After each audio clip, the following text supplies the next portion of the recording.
There's going to be a test on that last stuff after this keynote. Can we? Okay, great.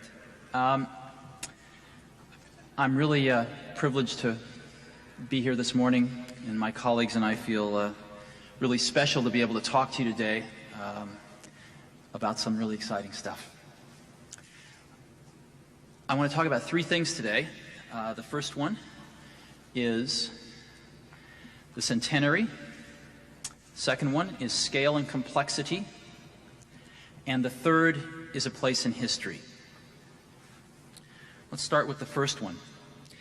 As I was doing some research for today, I discovered a really startling fact that is all the more relevant since computer graphics is making major contributions to the motion picture industry, and seems quite appropriate since we are in Los Angeles, which is the worldwide center for motion pictures.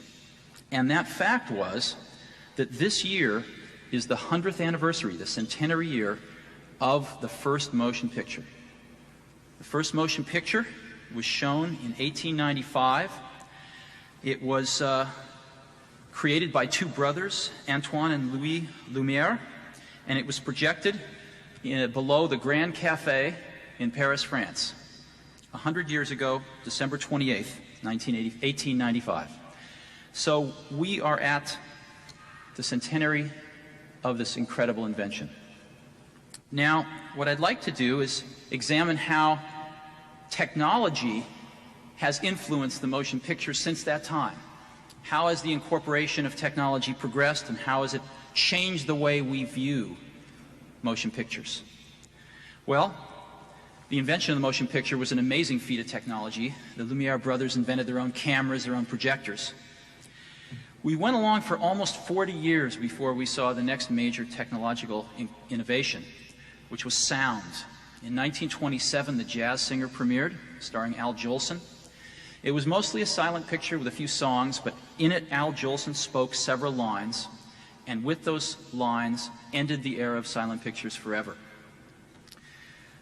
As a measure of how revolutionary this was, U.S. movie attendance went from 60 million persons in 1927, when The Jazz Singer premiered, to 110 million persons in 1929. Incidentally, The Jazz Singer was immensely popular and saved the studio that produced it, which was on the verge of bankruptcy, and that studio was Warner Brothers. If Warner Brothers had not taken a major gamble on new technology, there would be no Time Warner today. The next major incorporation of technology was in 1932. In 1932, Technicolor had perfected their three-strip color film process after having had many problems with some earlier technology. Unfortunately, they could not interest any major studio at that time in making a color film. Can you believe that? The studios treated it as an outrageously risky expense and refused to pony up the money to make color films. There was only one studio at the time that decided to go for it, and that was Walt Disney. And Walt Disney trained their animators in color theory and produced the first color films, the Silly Symphony cartoons, which won several Academy Awards and ushered in the age of color. The next major breakthrough was in 1937 with Snow White, the world's first animated feature film produced by Walt Disney. It incorporated many innovations, including the multiplane camera, and really was the first new form of motion picture entertainment since the invention of the motion picture itself some 42 years earlier. Animation would never be the same again, and Disney's led the way since then. The next innovation was 2 years later. While there were a half a dozen live-action films which incorporated Technicolor before The Wizard of Oz, none of them were either commercially successful, nor did they ignite the public's demand for color. The Wizard of Oz changed all that and became the icon of bringing color into live-action films. We then progress almost 40 years before the next major incorporation of new technology, which was Star Wars in 1977. Star Wars not only totally redefined the science fiction motion picture film genre, but it also elevated special effects to become an equal partner to live action in storytelling and motion pictures. Now, although Star Wars' effects were produced pre-computer graphics, they really opened the door for everything that followed, and we are still living in their shadow today. We then progress a little over a decade to Terminator 2. Although Terminator 2 was the first film to bring computer graphics special effects into the mainstream, although there were a few films to incorporate computer graphics special effects, like Alien and the Abyss before Terminator 2, Terminator 2 was what captured the public and elevated computer graphics special effects to the mainstream. This was followed 2 years later by Jurassic Park, which carried the art a little further and created the most commercially successful film of all time because of the computer graphics special effects. And that brings us to 1995. In 1995, the centenary year of the invention of the motion picture itself, we have another major milestone, something I think will go down as a landmark in motion picture history, and that is the first completely computer-generated feature-length motion picture, completely computer-synthetic, on the 100th anniversary of the motion picture itself, and that, of course, is Toy Story. Toy Story represents the computer graphics community contributing not just special effects to a motion picture, but the entire motion picture itself. It's a breakthrough on the scale of Technicolor, Snow White, and Star Wars. It is way beyond what we've seen in computer graphics special effects. Without diminishing Jurassic Park in any way, let me illustrate. If you take Jurassic Park and stack all of the frames that contain any computer synthetic element back to back, you get about 5.5 minutes. Of course, these frames do not include background sets or anything, usually just one computer synthetic element. Toy Story is 79 minutes in length, and every frame is totally synthetic. Major, minor characters, background sets, etc. An order of magnitude leap. And again, most importantly, we see computer graphics not just playing a supporting role to live action, but actually providing the entire vision for the motion picture. Now, I know a lot of you have seen Toy Story, a clip in the film show. I have that clip here today on film if you'd like to see it again. Would you like to see it, or would you like to skip it? Okay, great. Well, I'd love to show it. So can we get the lights down and show the first clip?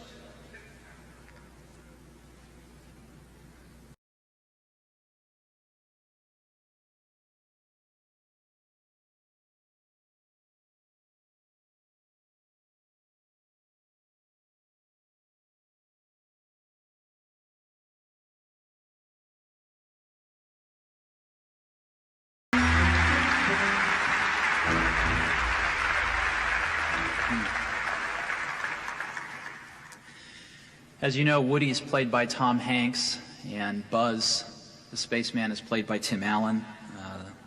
Toy Story has been written, directed, and produced by Pixar in a partnership with the Walt Disney Company, and we can see how it turns out at Thanksgiving. Next, we've come a long way in 100 years. I want to talk about scale and complexity. To highlight a little bit of what we've seen here. The first is, as I mentioned, 79 minutes long, every frame completely computer synthetic. It's 114,000 frames, about 1,600 different shots, so it's a very complex movie in terms of the number of shots. 400 plus models. As you know, our process for making this film, we call it computer animated, but it's not really computer animated, it's computer drawn.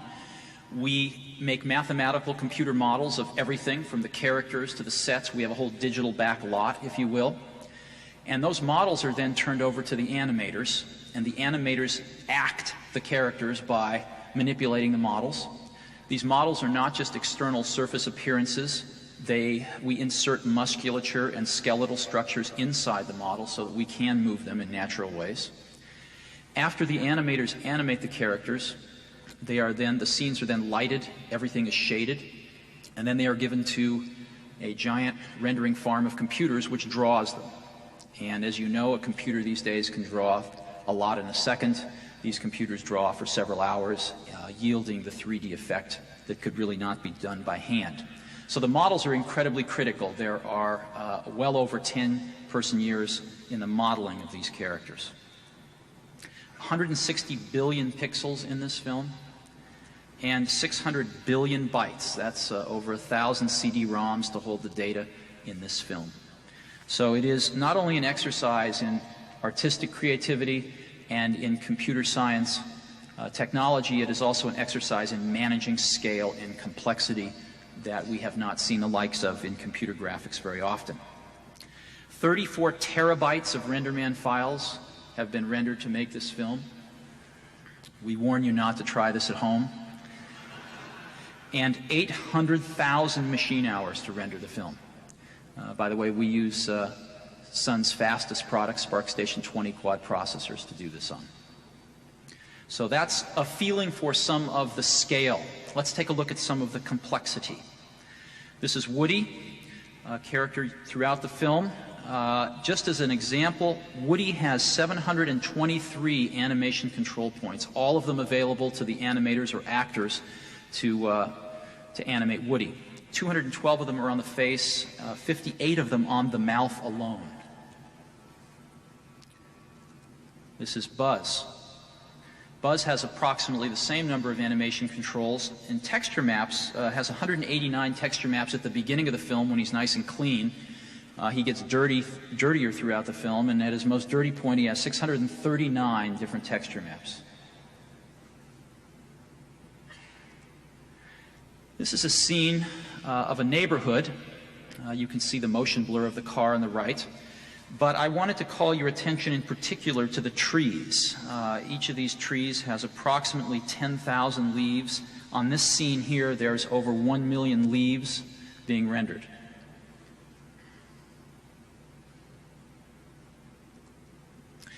This is a scene with cars in it. We have 36 automobiles in Toy Story, 13 different chassis and power plants arranged with different bodies.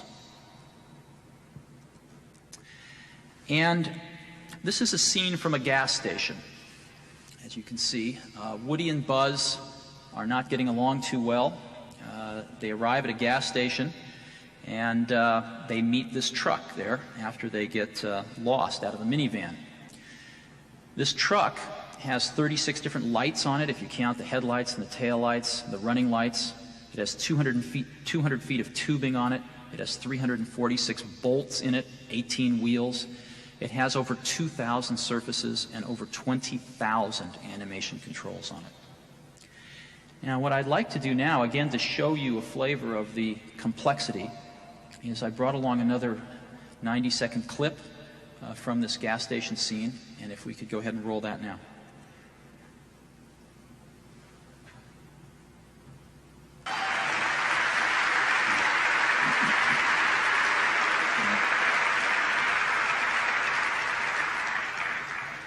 As you can see, this is the classic buddy picture with two characters don't like each other at all, find themselves in a situation of mutual adversity, and have to learn to work together and respect each other through the rest of the film.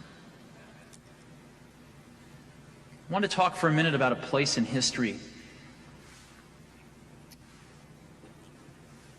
The computer graphics community has been climbing the wall of the castle for 20 years, standing on each other's shoulders, and made immense progress, as we've seen today. And finally, we have now scaled the castle wall, and we're in the castle now with Toy Story. And I think that that is an achievement that many people in this room should take proud ownership in.